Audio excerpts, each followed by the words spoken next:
ব্যঞ্জনবর্ণ টাইপ করতে কি খুব কঠিন মনে হয়? তাহলে নিশ্চিত ভিডিওটি আপনার জন্য।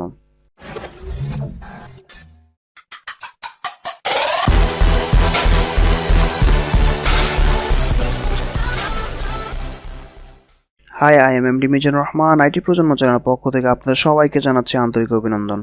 গত পর্বে আমি দেখিয়েছিলাম কিভাবে বাংলা বিজয় টাইপ শুরু করতে হয় এবং সেই সাথে দেখিয়েছিলাম কিভাবে স্বরবর্ণ বা স্বরচিহ্ন টাইপ করতে হয়। আজকের এই দ্বিতীয় পর্বে আমি আপনাদের শিখাবো কিভাবে খুব সহজে কৌশলের সাহায্যে বাংলা ব্যঞ্জনবর্ণ টাইপ করতে হয়।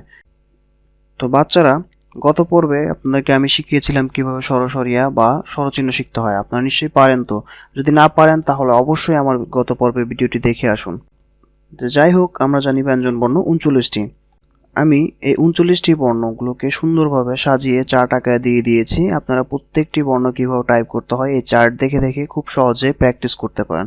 কিন্তু আমি ক থেকে ম পর্যন্ত অথবা 25টি বর্ণ কিভাবে খুব সহজে কৌশলের সাহায্যে শেখা যায় সেটি আমি দেখানোর চেষ্টা করব। তো চলুন শুরু করা যাক।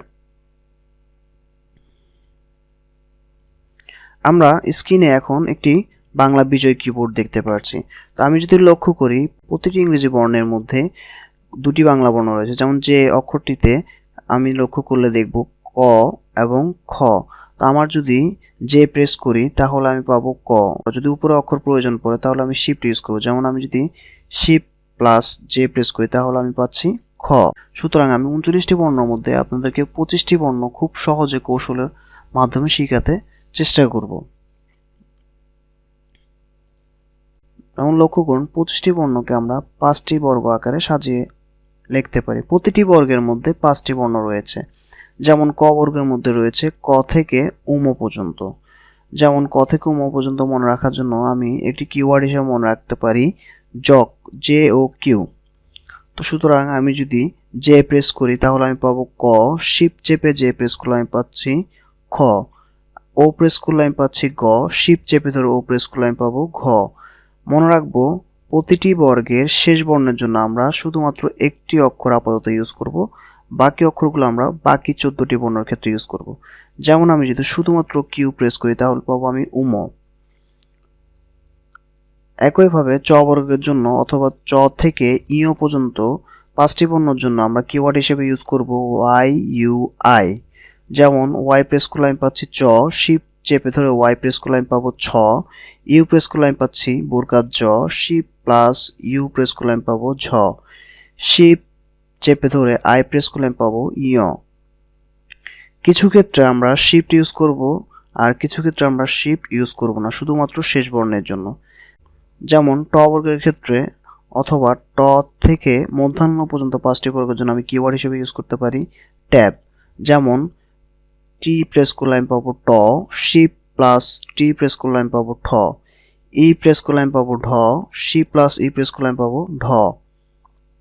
সি প্লাস বি প্রেস করলে আমি পাবো মধ্যাহ্ন। একইভাবে ত বর্গের জন্য আমি ইউজ করতে পারি কে এল বি। যেমন ত থেকে দন্তান্ন পর্যন্ত আমরা বর্ণগুলো কে এল বি সাহায্যে মনে রাখতে পারি। যেমন কে প্রেস করলে আমি পাবো ত। শিফট চেপে ধরে কে প্রেস করলে পাবো থ। এল প্রেস করলে আমি পাবো দ। শিফট চেপে এল প্রেস করলে আমি পাবো ধ। বি প্রেস করলে আমি পাবো দন্তান্ন। প বর্গের জন্য আমরা কিওয়ার্ড হিসেবে ইউজ করতে পারি আর এইচ এম। যেমন আর প্রেস করলে আমি পাচ্ছি প। শিফট চেপে ধরে আর প্রেস করলে আমি পাচ্ছি ফ। এইচ প্রেস করলে আমি পাবো ব। শিফট চেপে ধরে এইচ প্রেস করলে আমি পাবো ভ।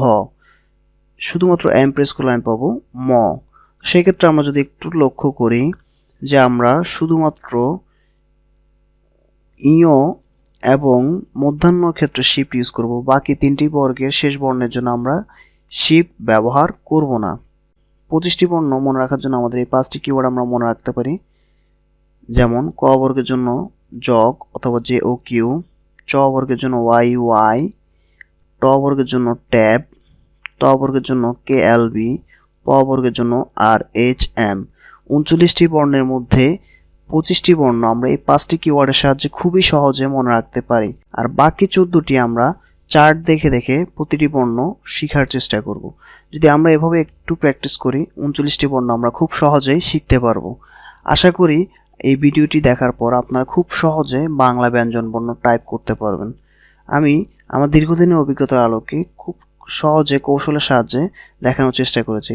আশা করি আপনাদের ভিডিওটি ভালো লাগবে। যদি ভিডিওটি আপনাদের ভালো লেগে থাকে তাহলে ভিডিওটি লাইক করতে পারেন, ভিডিও সম্পর্কে কমেন্টস করতে পারেন এবং আপনার ফ্রেন্ডদের সাথে শেয়ার করতে পারেন। আরও ভালো ভালো ভিডিও পেতে অবশ্যই আমার চ্যানেলটাকে সাবস্ক্রাইব করে রাখবেন। আগামী পর্বে আমি দেখাবো কীভাবে খুব সহজে যুক্তবর্ণ শিখতে হয় এবং ইংরেজি এবং বাংলা টাইপ একসাথে করতে হয়। দেখা হচ্ছে আগামী পর্বে। ভালো থাকুন, সুস্থ থাকুন। সেই পর্যন্ত আল্লাহ হাফেজ।